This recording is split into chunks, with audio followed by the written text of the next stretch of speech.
How often in your life do you ignore really good advice? Because I do it a lot, and I'm hoping I'm not the only one. I'm not talking about the kind of good advice where you hear it and you go, maybe that's good, maybe that's not. I'll figure it out. And then in retrospect, you go, ooh, they were right. I should have listened to that advice. No, I'm talking about the kind of advice where you hear it, you go, that's a good idea. They're probably right. And then you immediately dismiss it and don't do it, right? Something in your head goes, I'll be fine. I'll get away with it. I don't need to worry about that. I'll do it this way. I'll do it that way. I'll take a shortcut. I'll do it the way I always do it because it's been working so far. And then maybe you miss out on some progress, or maybe you get away with it and do fine. Maybe you get slapped across the face by life and find out that you really should have taken that advice and you've just been getting away with something for no reason, for no good reason, and it finally came around. I I would love to follow good advice all the time. It's also hard to decipher what is and isn't good advice, but like you know when you know, right?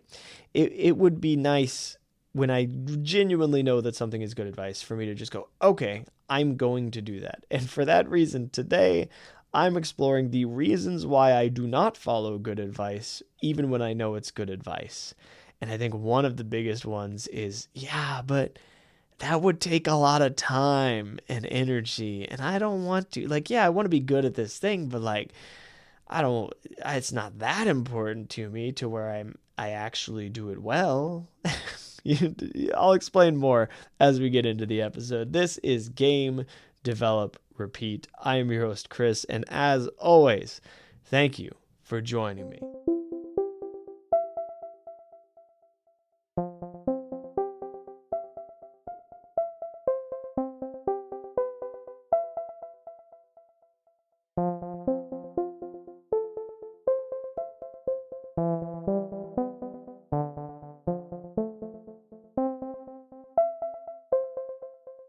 You know we're talking about competitive games. How could we not talk about competitive games on an episode about good advice? Well, first off, it's hard to take advice from other players in a competitive game because a lot of other players in competitive games are kind of jerks. And so if somebody presents it in that way, you just go, okay, I'm ignoring that, right? But the really good advice is coming from guys who present it in like a pretty level-headed way. People who just go, oh, by the way, if you do it this way, it'll probably go better for you. Why would we ever ignore that advice? My standout example on this is watching my replays in something like League of Legends, Age of Empires 2, Warcraft 3, whatever. And I think the reason I don't watch my replays is because I don't like listening to recordings of my own voice. Yes, that is true, despite the fact that I do a podcast. I should, quite frankly, listen to episodes of my own podcast. I should be listening to the replays, doing a little assessment, writing down notes, and improving the way that I do things every single episode. I ought to, after I release it, give it an overnight, sleep on it, listen to it on a streaming platform, and go, okay, this is what I would like to improve. This is what I would like to change. This is what I'd like to do differently. And my excuse for not doing that is that the primary purpose of this podcast is for me to think through and explore ideas. I'm being lazy about that, and frankly, I should probably change that one. I don't know if I will, but it's a very good example, if slightly embarrassing. Another example is, let's explore this idea a little bit more. If we are not watching our replays on something like Warcraft 3, League of Legends, Age of Empires 2, any of these strategy games or real-time games with a strategic element, we're not going to notice our mistakes.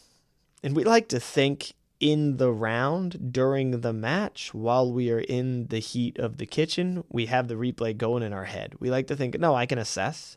I can understand what I'm doing. It's fine. I'll figure it out. I'll self-assess throughout the round and improve on the next one. Sure, but you're kind of busy, man. Like this is a thing that's very, very easy to underestimate. Your mind is preoccupied, and if half of your attention is on playing and half of your attention is on self-assessing, you're going to play worse, you're going to self-assess worse. You're getting none of both of them, right? Like, yeah, it's not entirely true. You can catch things you did and make progress, but like if you're really, it's a better alternative, let's say, is to really lock in on just playing and then watch the replay and really lock in on just assessing. Make notes, break it down, figure it out. Boom. Now we know what I did wrong. Now we know what to improve. Now we know what to work on in the next round. And then your self-assessment will just be working on that thing within that round. And you can check again on your next replay or a couple replays out after you've given it a few tries so that you've had time to really marinate in the idea. You don't want to spend all your time on this, right? We're human. We got to give ourselves a little slack. Why doesn't everyone who wants to improve at a competitive game watch their replays? Well, because we don't need to do that, right? But that's a lot of effort. That kind of sucks. That's a lot of time not playing. I want to just play and get better. I don't want to play and then diligently work on improving separately and then get better. That's not why I'm doing this. So that's part of it, is what is the purpose of the thing itself, and does taking the advice change the purpose of the thing itself? By the thing itself, I mean in playing the game, improving at the game, and so on. If the point of it is to play the game and to have some fun doing it, and that's how you're having your fun, great. If the purpose is to improve and that's how you're having your fun, maybe we do the replay analysis. And this is it's not even that wild of a thing to do, to watch your own replays. Most competitive games have a pretty straightforward way to watch a replay. Maybe not for first-person shooters. I haven't really looked into that. Probably not. But for something like League of Legends, there's a very easy way to watch your replay. I imagine there probably is for Dota 2. And you can self-assess pretty dang thoroughly. And then you can recognize questions that you have and go, oh, what am I not seeing here? Because everything seems good to me, so I'm just missing something, or did they just outplay the crap out of me? And then you can see how they outplayed you, and you can improve. So what are other reasons why I might be ignoring this? The part of it is the embarrassment. There's the how much effort it takes to do this, and then there's the embarrassment of watching your own failures, of coming face to face with, wow, I did a really bad job on that one. And depending on how you digest that, it will have a different level of impact. You can digest that as, wow, that was a bad play. I did not do well there. Or you can digest it as, wow, I am a bad player. I am bad at blank, right? I fundamentally bad at it. Well, the second one is harder to change, isn't it? It's an identity. It's a thing that is fundamental about you. It is deeply rooted. It is impossible to break. The first one is oops, better not do that again. And then you might find out that it's a really hard habit to break, in which case, okay, that's a little tricky. But it is painful on some level. Even when it's just a video game replay, it is on some level painful to look at that replay and to go, okay, that did not go well. That was a bad play. I kind of screwed my team on that one, and ouch. I'd rather not do that again. I'd like to improve that element. But if you don't watch the replay, you're never going to learn that lesson, and you're just going to keep having those embarrassing failures. But you're like, well, if I never see it, does it really exist? Can I just sweep it under the bed? And I think that's the case with a lot of good advice. I think a lot of the time somebody gives good advice and you go, well, that requires me to confront something about myself that I don't really want to confront, and I don't really want to deal with this element of things, so I'm just going to go, I'll find a different way, even if they've just given you a proven way to do it. And then if you try to find another way, you're going to avoid confronting the problem, and you're going to find a less efficient way or something that just doesn't work, right? You gotta honestly look at whatever the difficult thing is and find a way to deal with it. And that can be in a round of League of Legends. That can be a major change in your life. That can be in your creative projects. That can be all over the place. And it's a tough thing to do. And it is definitely a huge reason that I have ignored good advice many, many times.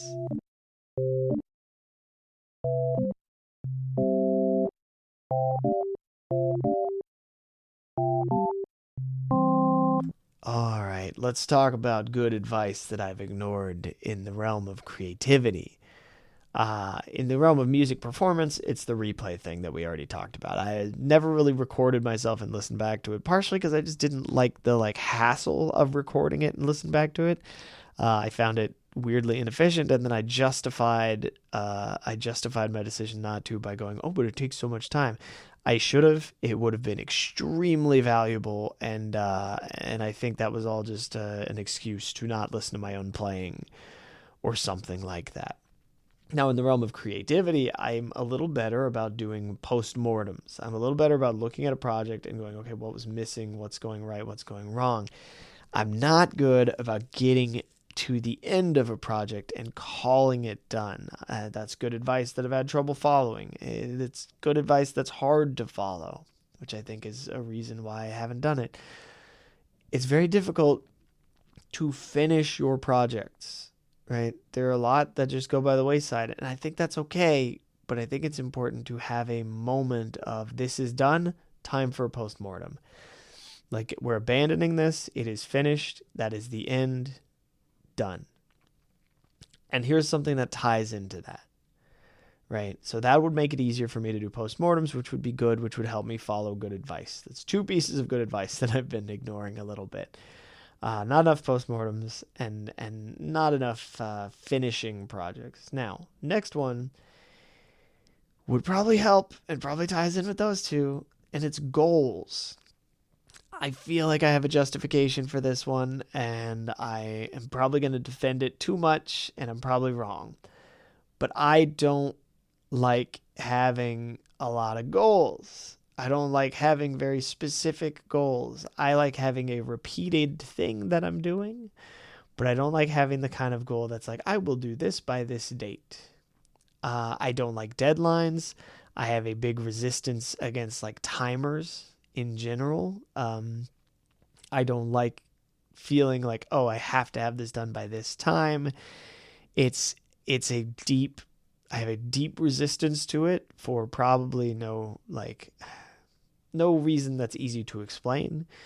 And it is probably getting in my way a lot. And that's the thing that I'm avoiding in refusing to take this advice. I don't like setting goals. I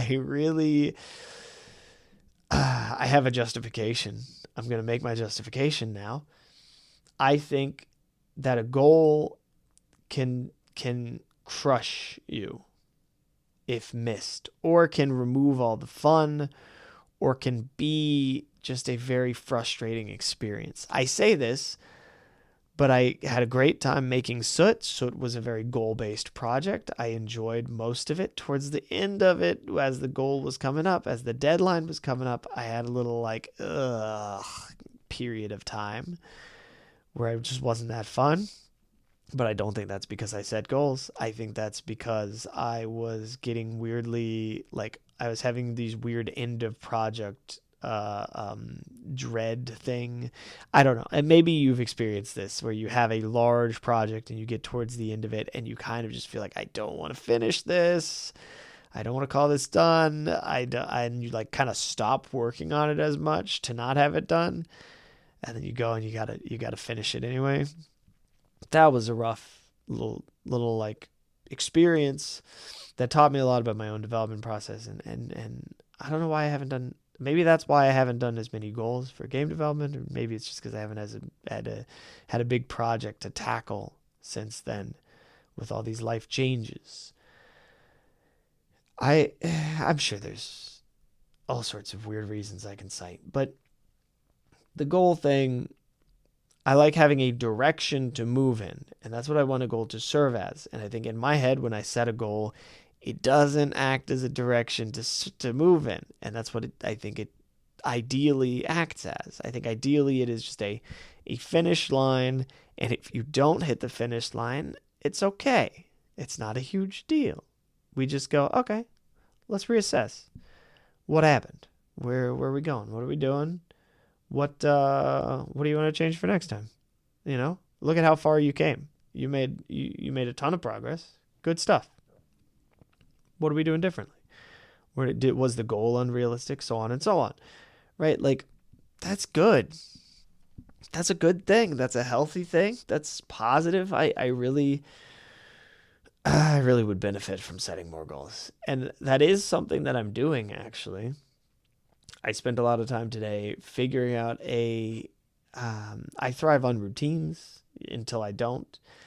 I'm figuring out a routine that gives me a relatively open-ended blueprint or framework for weekly and daily goals that lets me explore my creativity, feel like I'm constantly getting something done, and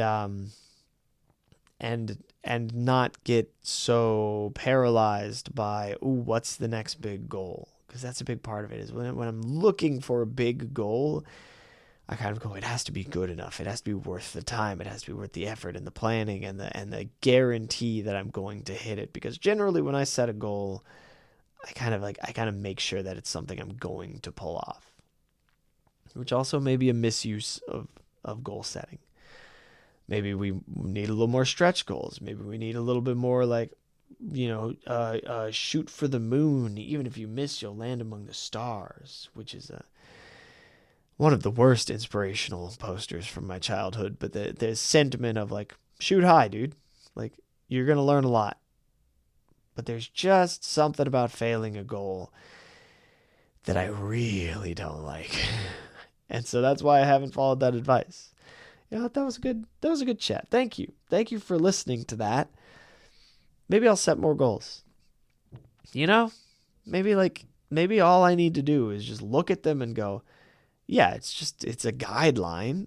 It's a thing we're doing. We can adjust. It's okay. And you can set like pretty firm deadlines and then do what you're going to do and then analyze it, do a little post game analysis and see where you went wrong, where you went well, so on and so on. It's easier said than done. I think that's a lot of why I don't take some good advice. Ooh, here's one that I've screwed up multiple times. Don't quit your day job. That one has gone rough for me, but I actually am pretty happy with the outcome most of the times that I've quit my day job. There were large chunks of time after quitting my 9 to 5 or part-time job or whatever to focus on a creative pursuit, where I would be creatively paralyzed because there was too much pressure on being creative, right? That sucked. That was not fun. But the time that I was just like Twitch streaming and developing and podcasting and doing some private lessons for music, like I was not very gainfully employed, right? I didn't have that many students as far as my music lessons were going, and then I was doing the Twitch stream and all these other things, and it was great, right? And I think at that time I was still working making dog collars, but there was a section in there where I wasn't, and I just didn't have a day job. Now thinking about it, I don't know. I think it kind of fell apart. I think, you know what? Let's be real. Every time that I've done the quit the day job thing, the cons have outweighed the benefits because of the way that my mind works and the way that it shuts me down. It's been bad. I don't want to put that much pressure on my creative work. So ultimately what happens is I'll work and I'll go, oh my God, I'm so like free to create things right now. Like I can just do whatever I want in my free time and I can just make whatever I want and I feel good and I feel connected with my creativity. If only I had more time. And that's the little devil on my shoulder that goes, if only I had more time. Well, you can, Chris. If you had enough time, you would rock this. You would tear it up. Quit your day job. But I'm never mentally prepared for it. So that I quit my day job and then I go, okay, now I'm going to develop like it's a full-time job. But I don't have the skills to do that yet. And then it just ends up being absolutely crippling. It's like being thrown into an ocean without the ability to swim. because you're like, my life is on the line right now. I'm going to die. I'm going to never have money again. I have to figure this out. Oh my God. Oh no, I wasn't ready, blah, blah, blah. And then that falls apart for me. I think there's probably people that can do it. For me, I go, oh, this is too much failure. This is too much failure all at once, and no guarantee of any kind of money, and it's falling apart. Having said that, man, I loved Twitch streaming. I loved having time to Twitch stream. That was so good. It was so fun. Just the other day, yesterday, I missed it so much. I made the mistake of watching some some of the like Ludwig lectures on like growing a Twitch stream and like YouTube and all this stuff. And I was like, man, I really want to do these things. This would be fun, right? Like I want to make these YouTube videos and stream and so on. And like, it's sick and it's fun and it's exciting and I can't do it right now. And not without completely giving up on everything game development. Like the only way that I could do Twitch streaming right now, if I'm completely honest with myself, the only way I can do it right now is if I just abandon making real progress on game development. Now, maybe once I build some more foundational skills and have a stronger platform to stand on there and have better time management skills, maybe.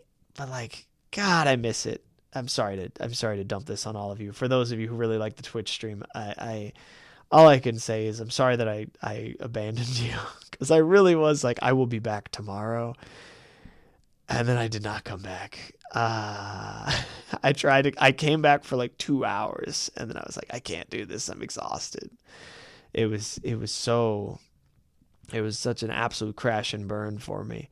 So I don't know. That's we're gonna play with the experiments that I'm doing now, because creating games is at this moment slightly more important to me than streaming. I do really like streaming, but maybe not even slightly. The thing is, like, I say that streaming is really, really fun for me when it's about game development. So it's hard to like say which one is more important to me. I mean, game development is, but like they're combined kind of. I'm getting on a whole tangent.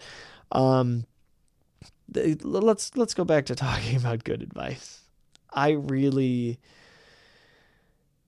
think I would benefit from following advice that people give me, or at least, let me put it this way, experimenting with advice that people give me. I think one thing that I fall into is if somebody gives me good advice, I go, oh, that's just how I have to do it for the rest of my life. Well, I'm not going to do that.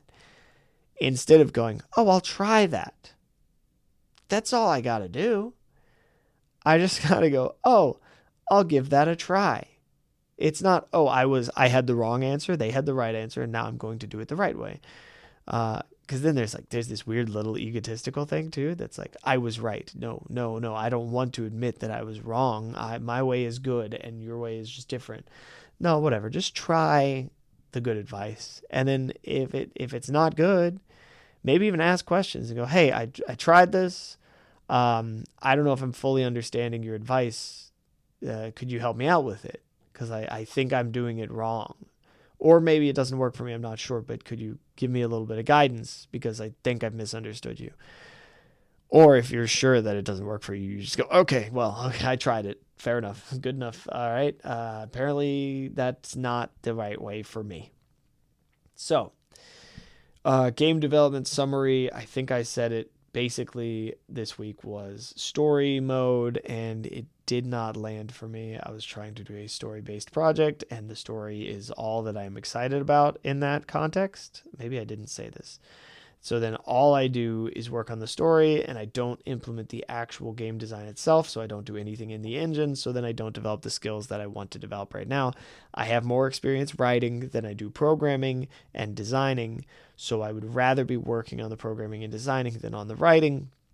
Not to say that I'm a particularly good writer, but it comes a little more naturally to me, and I like it, and it's easier for me to just like dive in there and do it.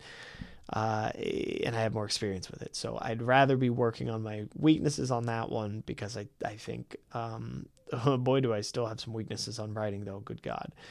I'm going to shore up the writing and art stuff a little bit, as I go. This is another thing that I did this week. I did a little bit of drawing. I did a little bit of writing. I created a system in which I can practice brainstorming ideas, drawing, writing, and a little bit of development and design throughout each week. I'm trying to create weekly progress so that I never have these moments of like extreme discouragement and like feeling as though I'm not doing the things that I want to do in my life, right? I don't want to have those moments of discouragement. I would much rather feel like I am, even in a small way, consistently working towards my goals.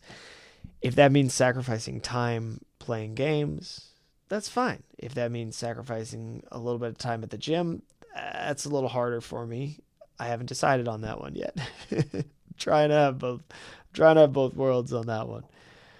But it is important to me. I can read a little less, I can goof off and go for long walks and like do whatever else a little bit less. It's okay, because I really, really want to be able to have a little fun drawing things and writing things. So that's kind of what I've got on the development front today. So let's wrap this up.